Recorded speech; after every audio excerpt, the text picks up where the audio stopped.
video, we're going to take a look at annotations. Annotations are used to attract the attention of the viewer to specific areas of the screen. Annotations include text, callouts, which are shapes that include text, arrows, shapes without text, highlighters, and blur. Blur is used to block out sensitive or confidential information. Arrows and shapes are the annotations that I tend to use the most. However, having access to these different items for calling out attention to our viewer gives us a lot of choices. Let's take a look at each one and see what they do. First, let's click on text. You can see that there are 4 text options that appear, but frankly, I'm not sure what they all do. It looks like there are 4 different font sizes, and obviously the last one is a different color.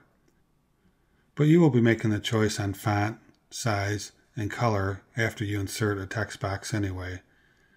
So let's just go ahead and drag the first text box over to the canvas.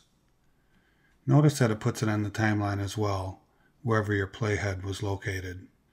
So it's important to note that whenever you drag over any annotation, it puts it on the timeline as well. Now, getting back to the text that we dragged over, you may be wondering what the 2 different outlines represent on the text box. The first one, the solid line on the inside, represents the size of the text box. The second one, the dotted line on the outside, represents the size of the text itself. Drag it to make it larger and the font size gets larger. Drag it to make it smaller and the font size gets smaller. From here, just type in the text you want and change the color and size. It's pretty straightforward. Next, we have callouts. Callouts are very useful when you want to point to something and have a description with it. For example, maybe I'd like to point out that this is a watermark. As you can see, there are several different styles to choose from. Once you have one selected, you can change the text, the color, and just about anything else.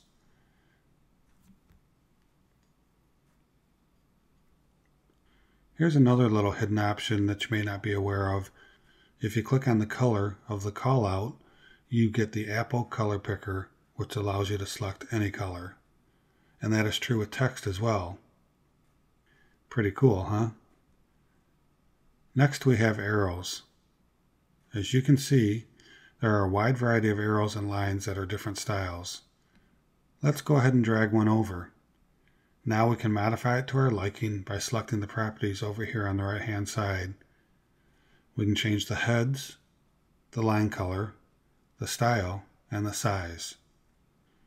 We can rotate it, stretch it, and really do some cool things to get some unique designs.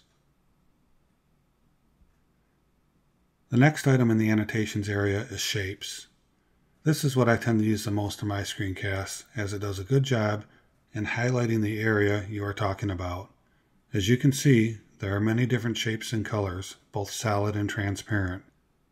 I won't go through all the settings again, but there are drop downs to change the shape style and the fill style over here in the shape properties. One thing I should mention that I haven't mentioned on the other annotations is the drop shadow. If you click on the bottom of the annotation in the timeline, where you see the little up arrow, you will get an effects bar to pop up. This is called the effects drawer. You can see here the drop shadow effect.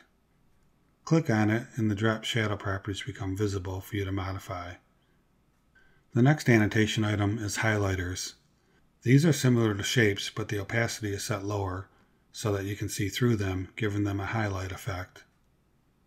And the final annotation item is blur. There are 2 different choices for blur. One blocks out the whole screen except for a rectangular area. The other blocks out the opposite, like this.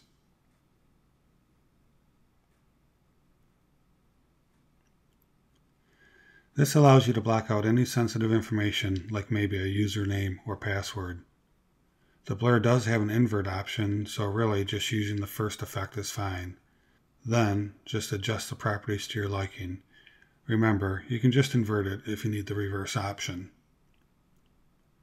There is one final note to mention regarding annotations. On a lot of them, like shapes, you can save the annotation and it will be available for you to use whenever you need it. So if you have something you're going to be using a lot, just save it. For example, let's go back and draw an arrow. Let's go ahead and make some changes. Now, if I click Save, it shows up in the arrow bin, and it will be there later when I need it. So that's it, and that wraps up the screencast on annotations.